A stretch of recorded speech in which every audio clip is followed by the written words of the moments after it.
This is lecture 8, which is the last lecture of this chapter 5.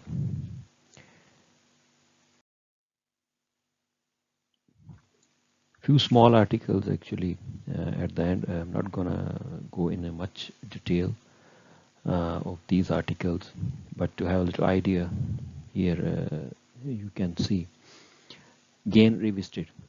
So you already know what is gain. Gain actually is relates to the energy level population, N2 level, N1 level, okay, and so N2 minus N1 is a population difference, which is delta N, and sigma naught is the cross section of the stimulated emission process.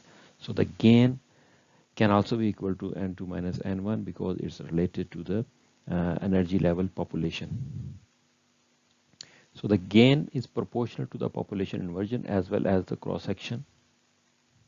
Okay, so the gain is proportional to the population difference, which is this one here, and also with sigma naught, which is the cross section of the stimulated emission.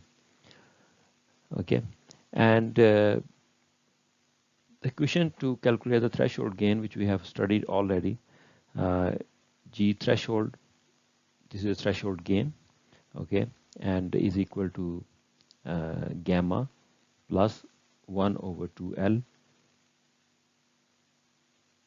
log 1 over R1 R2. You already know this equation. So here in this equation, as I mentioned, that we have studied already, and all these values are well known, R1, R2, L length, and this gamma, actually it shows that the losses. Now if we combine this threshold gain equation with the gain, which we already studied, this one, okay, and multiply by 2, here you can see. So what we get, the equation for threshold in terms of the population inversion, okay, so which required to allow a laser to oscillate. So threshold gain plus, not plus actually, if we equate with the simple gain here, so what we get, this equation. Multiply by 2. Multiply by 2 means that a round trip loss in the laser, okay. So if you simplify, you can get like this. So sigma naught, which is a cross section, and L is the length, you know already, and this is, what is this? This is a gain equal to the difference of the two energy level, population of between the two energy levels. Here, if you see this term in the numerator, this term, what it shows, that this is losses. Definitely when there is sigma, then there is losses, okay, and it also includes the absorption by somehow, and it's equal to 2 sigma L, okay, and plus these two cavity mirrors, losses, cavity mirrors. So there are some few, points, if you can see on this slide here.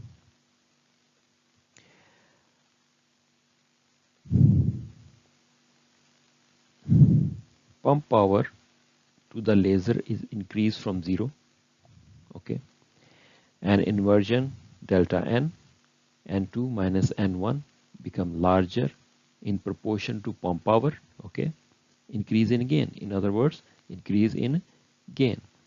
So then gain is insufficient to overcome losses in the cavity. There is a gain, but insufficient to overcome the losses in the cavity. So there is a net loss in the cavity and no laser action. So if the gain is not sufficient enough to overcome the losses in the cavity, then the net loss will be increased and there will not be any lasing action. Okay, so pump power is sufficient to allow the inversion. Okay, the pump power is sufficient to allow the inversion to reach the threshold value. So gain is equal to the losses and laser action begins. So how things happen? If the pump power is sufficient to allow the inversion, okay, to achieve.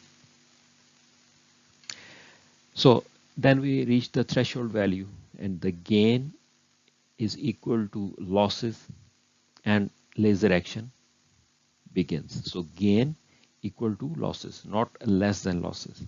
Okay. At the end of this slide, the gain here you can see gain and the amount of inversion are at threshold values. And a further increase in a pump power does not increase gain, but an increase in a laser output. What is saying that gain and the amount of inversion are at threshold gain, threshold inversion, and further if we increase the pump power further, power does not increase gain, but an increase in a laser output. Power does not increase the gain. Okay, gain will not be increased, but rest of the thing, because it's overcoming the losses. So now we are able to increase the laser output. Okay, so what these points are telling us that this one pump power started, okay, increase from 0 and inversion become larger in proportion to the pump power, okay, and gain started to increase. Okay, so if the gain is insufficient to overcome the losses which we have studied in the chapter 4, so there is a net loss in the cavity and no laser action. ठीक होगी बात. उसके बाद pump power जो है is sufficient to allow the inversion to reach, to achieve, and the threshold value इतनी pump power हो कि जो आपका inversion है वो threshold achieve कर ले. So the gain, in this case gain is equal to the losses and laser action begins. Then gain and the amount of energy has threshold value, and if we increase a further pump power, then gain doesn't increase, but the output power of the laser will increase.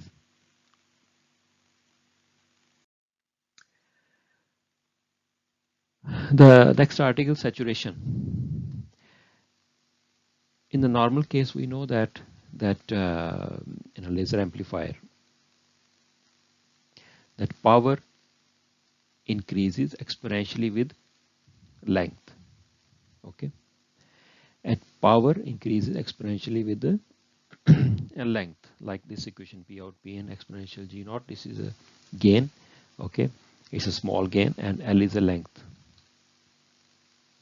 So G naught is a small length gain of the laser amplifier, and L is the length of the amplifier here. Okay, so as the amplifier saturate, okay, so output power is not increasing anymore. It's saturated. Okay, it's to its maximum value. So eventually the power increase is a linear function of the power according to this equation. It's a linear function. Here power increasing exponentially. Exponential mean like this. Okay, but here what you see here, as the amplifier saturates, eventually the power increase is a linear function of power. It's a linear.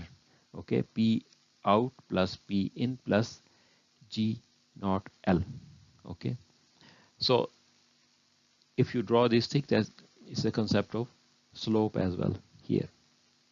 Okay, power increases exponentially, but if amplifier is saturate, okay, no further like population inversion, it's a saturation fully saturation, then the equation will be like a Nealian function, okay, of power. So a high gain laser, one of the example which is also mentioned in the book is argon carbon dioxide that suffers a greater decrease in a potential output power due to saturation than a low gain laser such as helium. Because gain of these YAG and carbon dioxide lasers are very high. So when it saturates, so then we observe the greater decrease in a potential output power. Okay, so we have to think to do not approach to the saturation. Okay, so this is more prominent in high gain lasers as compared to low gain laser like helium and neon.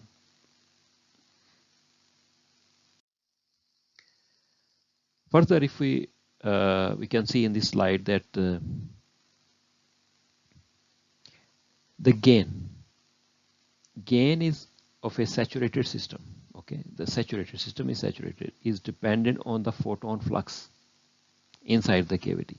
Okay, photon are moving here and there to and fro. So this is the photon flux. So these photons that generate the stimulated emission, okay, these photons are definitely they are responsible to generate the stimulated emission. So they deplete the ULL and decrease gain. Okay, so what is happening if the gain is saturated in the system and gain of the saturated system जो है जो saturated system है आपका उसकी जो gain है वो depend कर रही है photon flux पे inside the cavity. ठीक है, और ये photons जो हैं they are responsible हैं stimulated emission के. Okay, so जो ULL upper lasing level आपका है वो ये जो photon है जो photon flux है inside the cavity, ये photon flux ही है जो आपका stimulated emission कर रहा है. ठीक है, वो डिप्लीट कर देते हैं ULL को और and decrease the gain. ठीक होगी बात, it's depleted now. So in this case what you see here, the saturated gain will be like here. Okay, so saturated gain is equal to gain, very low gain or normal gain or unsaturated gain, and here you see the two the rho and rho saturated. Okay, so this rho actually it shows the photon flux in the system and photon flux which is saturation. Okay, saturated photon flux. Okay, so this equation. So this photon flux may be or not may be, actually in reality it calculated from the intensities in watt per meter square. It can be measured experimentally. So this graph, what you can see here, this graph is showing the saturation gain in a laser. So this is your incident power here and this is your gain. So what is happening here? Here the gain was high, okay, at the low power. When you increase the power, so with the increase of the power here, the gain is decrease. Okay, so this is saturated of gain in laser. Saturation. So the ULL is depleted. Okay, so when the ULL is depleted, so in this case what you happen, even you increase the power but the gain is not increasing. Okay, the gain is not increasing, rather gain was maximum here, somewhere here, and when you increase the power the gain started reducing. Okay, so this is the concept of saturation. Now required pump power and efficiency. So what is this required pump power and efficiency?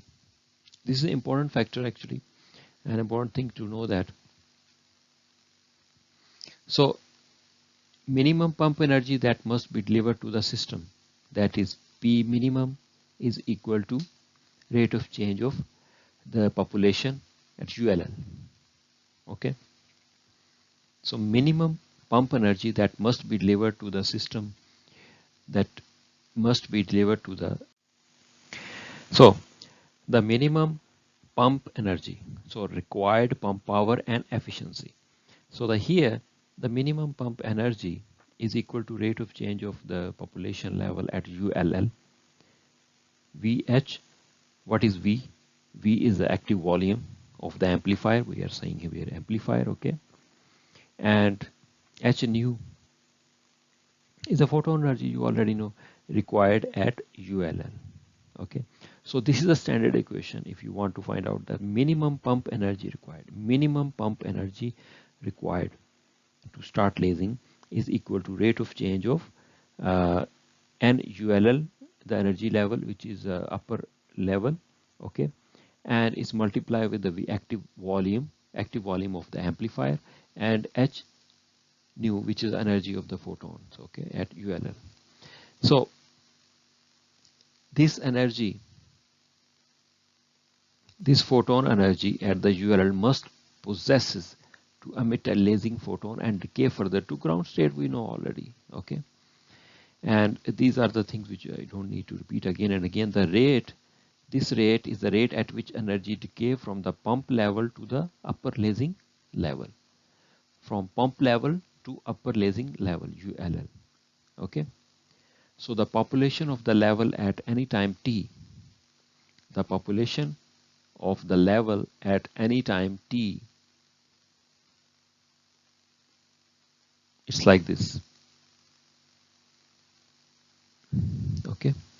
So population of the level at any time t, and ULL, and ULL t0 is function of t, okay, and exponential minus t over tau, okay.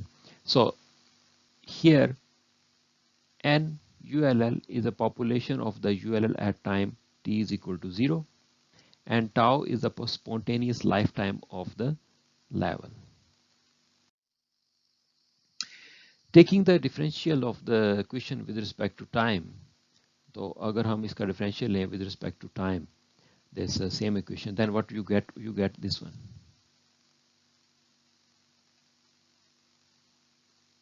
Okay, dn over dt is equal to minus t over tau n ull. Okay, so this is the differential of the equation. You can try to differentiate it. Okay, in a 4-level laser, we studied before actually that ull is equal to delta n. Okay, where you know that delta n is a population inversion. There's a difference between the n3 minus n2 or something n2 minus n1. It depends on the what level lasers you are using. So delta n is a population inversion of the laser. So NULL, so energy level, upper energy level, or upper lasing level is approximately around about is equal to the population inversion. Or so 3-level laser, the population of LL, which is the ground state itself, cannot be negligible. Okay, we already know that, and the number of the coherent photons is equal to the population difference between the two lasing transition level. Here, this is NULL. Okay, you can say N3 as well. Okay, so delta n, that is population inversion, is a difference between the N3 minus N1. Okay. And this NULL approximately equal to delta n minus n1, you can rechange the equation, and where NULL is equal to n2. Okay, ground n1, n2, n3. So the required rate of transition from ULL to LL can be determined by using this equation.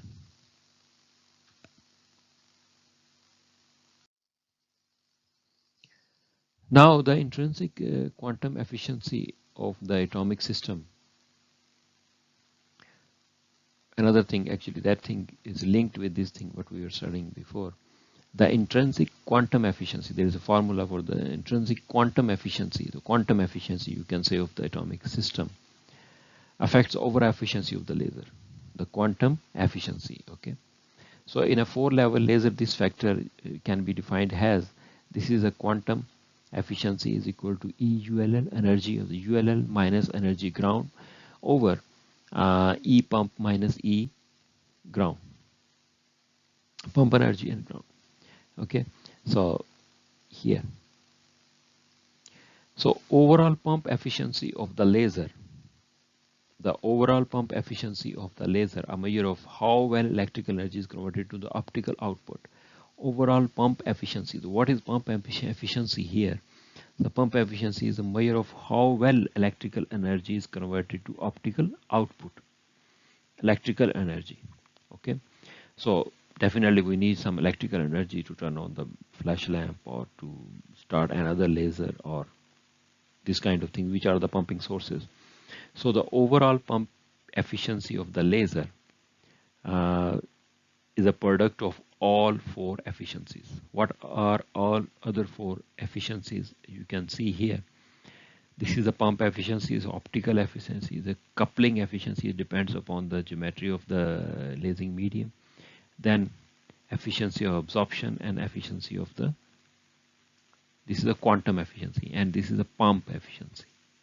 Okay, so overall pump efficiency of the laser is a product of all 4 efficiencies, which is written here. This is one of the problem you can go through in your book, or here the different values are given and then comparison. You can make a comparison. Okay, so what they solve here, this is for a YAG laser, and here they have given the example for the laser diode. Okay, so the pump efficiency is about 22% here, and the overall pump efficiency is just 1% in case of YAG laser. You can go through this example and you can solve the values. You can see some values here, and these are energy level values in joules. Okay, ground and this and that. So at the end of this chapter, what I'm going to mention, it's a very brief actually things I have explained all these. We don't need to go in detail at the moment actually to your level. So output power is equal to round trip gain is equal to round trip loss. Okay, so output power round trip gain is equal to round trip loss. So what we are gaining here is a threshold gain, and this here, this value it's showing here the losses. Okay, so round trip, so it means multiply by 2. So the gain saturation is equal to gain threshold, because this equation is equal to this value, if we remember. Okay, and this gain saturation, what we have studied, the gain saturation, what we studied here actually just one article before, that this value is equal to 1 plus here sigma and over sigma saturation here. Okay, so and it's also mentioned this sigma actually experimentally measured within the intensity. Okay, so the 2 here, this 2 actually here, this 2 is introduced. Okay, these 2 I hope you understand, because it's round trip. Okay, and this 2 is introduced here in this equation. What it tells, or what it shows, that it's written here in front of the intensity in the denominator of the saturated gain equation denotes what? That the intensity in the cavity originate from a flux of photon moving towards one mirror and second flux moving towards the opposite mirror. So one flux from one mirror and the other flux from towards the opposite mirror. So that is why we're using the 2 here. So that it means that the intensity I towards one mirror is actually 1 cavity by 2. Okay, so I towards one mirror is equal to I cavity by 2/2. Okay, so if you rearrange this equation, then you will get like this. Okay, go through and make some steps here. And what this equation is telling us, that this equation give us I. What is I? Intensity. The intensity of the light inside the laser cavity. Okay, we may express this intensity as output power. You know that we can easily convert it by multiplying by the area of the laser beam inside the cavity. Okay, assuming that T is consistent throughout. Okay, so like this formula, you can see power is equal to intensity multiply area, as well as the transmission of the output coupler, which is 1 minus R, output coupler. So unsaturated gain may be calculated or measured experimentally. It depends. Its value is given. So we can calculate the maximum power available from a given laser from this equation. From I you can easily, I use like in this formula here, you can use here in this formula you can use I. Okay, and you can find out the power. And what is this power? We can calculate the maximum power available from a given laser. Maximum power available from a given laser. So this is how this output power, I mean, we can calculate. There are many things explained in the book, you can also go through, but the thing is that these last 3-4 articles are not very much important for you people, because for the beginners at least. And so you need to understand more the rate equations, and then we have already studied simply losses and the gain of chapter 4, and then after that we will move how to make the cavity, what exactly the cavity. So these last 3-4 articles of these chapters are not very much important, but you have to go through these equations, so maybe you can have some idea and you can understand. Okay, thank you very much.